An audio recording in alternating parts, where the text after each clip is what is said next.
আসসালামু আলাইকুম। আপনার জমিতে যদি ডালপালা অথবা কঞ্চি অথবা আগানে অথবা দইঞ্জা গাছ রোপণ করে না থাকেন, তাহলে এখনই ডালপালা পুঁতে দিন। কারণ জমিতে যদি ডালপালা পুঁতে দিন তাহলে এখানে পাখি বসে পোকা ধরে খাবে এবং কীটনাশক মুক্ত আপনার ফসল উৎপাদিত হবে। এবং কীটনাশক যদি সাশ্রয় হয় তাহলে আপনার অর্থেরও সাশ্রয় হবে এবং আপনি লাভবান হবেন।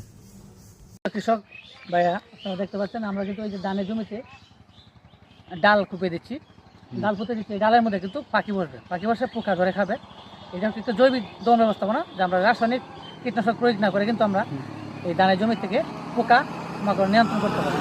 আমাদের রামগোপালপুর ব্লকের যে উপসহকারী কৃষি কর্মকর্তা জনাব মোহাম্মদ মুক্তাদির হাসান ভাই রয়েছেন, উনি কিন্তু নিবিড়ভাবে কিন্তু সার্বক্ষণিক ওনার মাঠ পোড়াটাই মোটামুটি এই পার্সিং করে কাভারেজ করে ফেলছেন।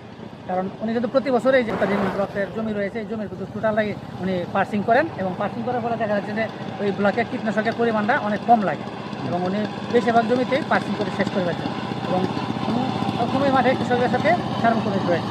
তাই আপনারা যারা জমি রয়েছে সকল জমিতে আমরা ডালপালা পুঁতে দিই।